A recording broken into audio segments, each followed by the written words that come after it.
I'm confident this will be the strangest talk of the workshop, possibly the strangest talk of the entire meeting, because I won't be talking about what I've done or even about what I want to do, but I'll rather be talking about what I hope someone will do. It will also be a brief talk since I know we're running behind. And Boris, could you give me some sort of signal when I'm about 20 minutes in at most? Oh, you've got, oh good, okay. So what I want to talk about is why research in computer vision really matters to me. And in the end, what I'm going to try to develop is a vision that looks like this. I'm here not because I'm interested in applications, but rather because I have what I would characterize as out-of-control curiosity about what goes on in here and what makes me part of a species that's very different from any other species, living or dead. And I believe that it has a lot to do with our story competence. But on the other hand, I think our story competence wouldn't amount to much if we didn't have a language competence. And I don't think that language competence would be worth much if it didn't build on top of a visual competence. So that's my connection to this seminar. I should mention, by the way, that I'm part of the Center for Brains, Minds, and Machines. And I'm attracted to the Center for Brains, Minds, and Machines because I believe this. I think that we have to, many things that need to be understood if we're going to understand the nature of human intelligence. And among them are these. And I think we won't be able to get there without the contributions of people who develop computational models, people who develop behavioral understanding, and as a consequence, understand how all that stuff can be built on top of neural apparatus. So it all starts with Turing, and I think Turing got it wrong. Turing, in his paper, developed the idea of the Turing test, probably because he wanted to escape from the need to give a precise definition. He talked a lot about arguments against the possibility of computers being intelligent, and then went on to propose that the way to develop intelligence in computers was to develop a capacity for computers to reason. Being a mathematician, I suppose that he felt that reasoning was the supreme act of our human intelligence, and he prescribed a program of research that was focused on developing capacity for computers to reason. And that, I think, was asking the wrong question. How can a computer reason is not the right question. The right question is, what makes us different? And the custodians of knowledge about what makes us different are the paleoanthropologists, particularly Ian Tattersall. I'm a great admirer of his, and what he likes to say is that we humans weren't particularly special until about 70,000 years ago. Before that, we've been around for a long time, but about 70,000 years ago, we developed what he thinks of as symbolic capacity. And being a paleoanthropologist, he can't say much more about it other than that we were symbolic, and that the kinds of things we did in the caves of Lascaux and in the places where figurines were carved at Brassampouy, those kinds of things are clearly symbolic. But what does that mean? To me, what it means as an AI person is that we developed the symbolic capacity to describe events in the world. And then we developed the capacity to string them together into sequences, and that gave us the capacity to build and understand stories and tell them to other members of our species, and that, I think, is a differentiating characteristic of human intelligence. And to put that into the words, I like to talk about the strong story hypothesis. This is the distinguishing characteristic of human intelligence. And when you think about it, almost everything we learn is something that comes to us in the form of a story. All of these subjects are learned by case studies of one form or another, even engineering. If you listen to my friend Jerry Sussman talk about a circuit, he talks about a signal coming in from the left, going through capacitors and transistors. It's as if he's walking through a storyboard telling you about the signal. It's the story of the signal as it goes through the circuit. Now, when I use the term story, I'm not using it in the same sense that a narratologist would. They would give you a lot of criteria for stories. It has to have a narrative arc and that sort of thing. But for me, a story is any sequence of actions that exhibit some kind of useful regularity or constraint. So all of these kinds of subjects have regularity and constraint in there, in sequences, and a consequence I think of them as stories. But just having this capacity wouldn't matter much if we didn't think about why this capability matters. And it matters, in my view, because we have a capacity to direct our perceptual apparatus, and that's the connection to vision. I'd like to illustrate this with a few of my favorite examples.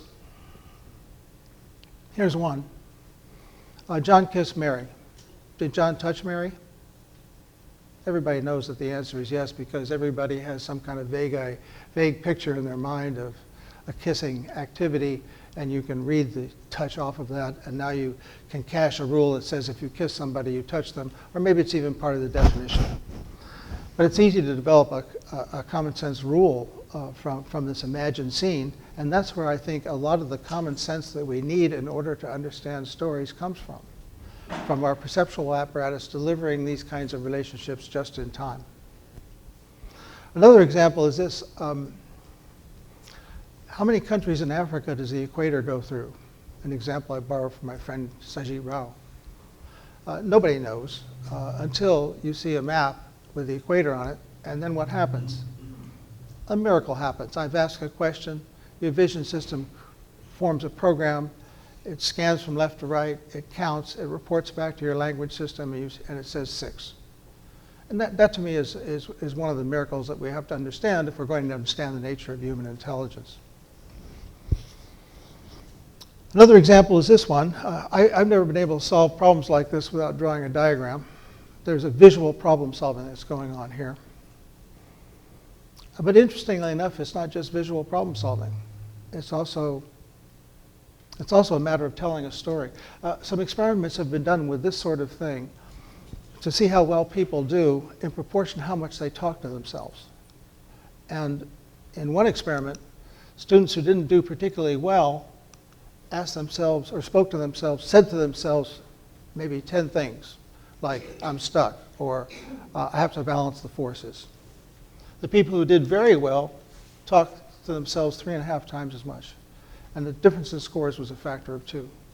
So this is an interesting example of visual problem solving coupled with a storytelling activity. My next example is rather grisly. It has to do with a tool I installed a while back with a friend of mine who's a cabinet maker. And as we were installing this table saw, he said to me, you must never wear gloves when you use this machine. And I said, well, and before I even uttered the question, I figured it out. And many of you have figured it out too, right? Why do you not wear gloves when you operate a tool like this?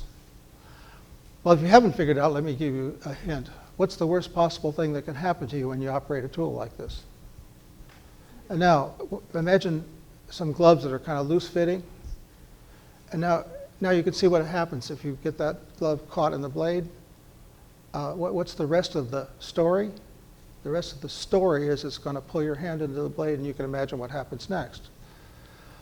So here's an example of how your visual imagination helps you to form a story that, by the way, I think will inform you that you should never use gloves when you operate a saw like this. Well, my final example has to do with labeling. I want to ask what I'm doing, and it's not a trick question. I just want a one-word answer. I doubt if there's anybody on the planet who doesn't say that I'm drinking. On the other hand, if I do this, what am I doing? It's a little harder, but everyone would say I'm toasting. What's the cat doing? Well, it's drinking too. And which two look more alike? Which two would be likely to be classified the same by some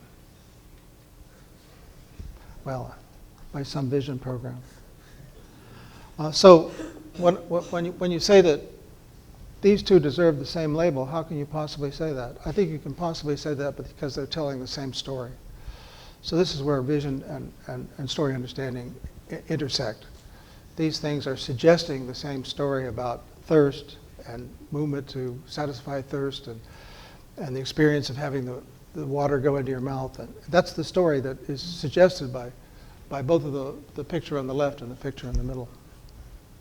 So as a consequence of this kind of thinking, my group was extremely thrilled when DARPA announced a Mind's Eye program some years ago, because what we contemplated is that vision programs would be able to deliver to our story understanding systems actions according to the kind of actions that are reflected in these 48 verbs.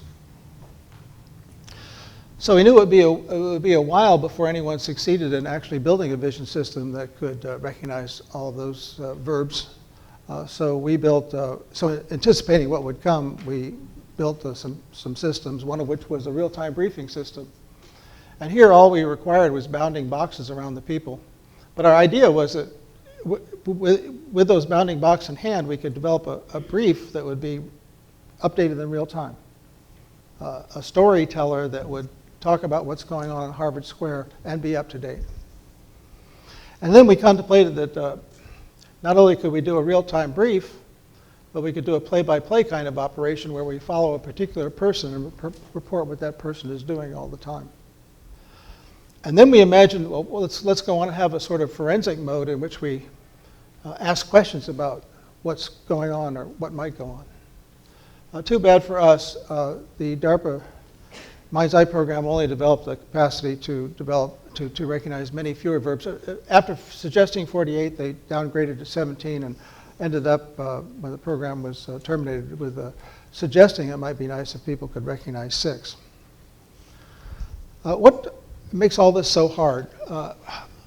Well, it is hard, and I think that one of the things that we could be doing is understanding animal vision better. I hesitate to say so. I have no standing in this community, so my opinions aren't grounded on any kind of achievement.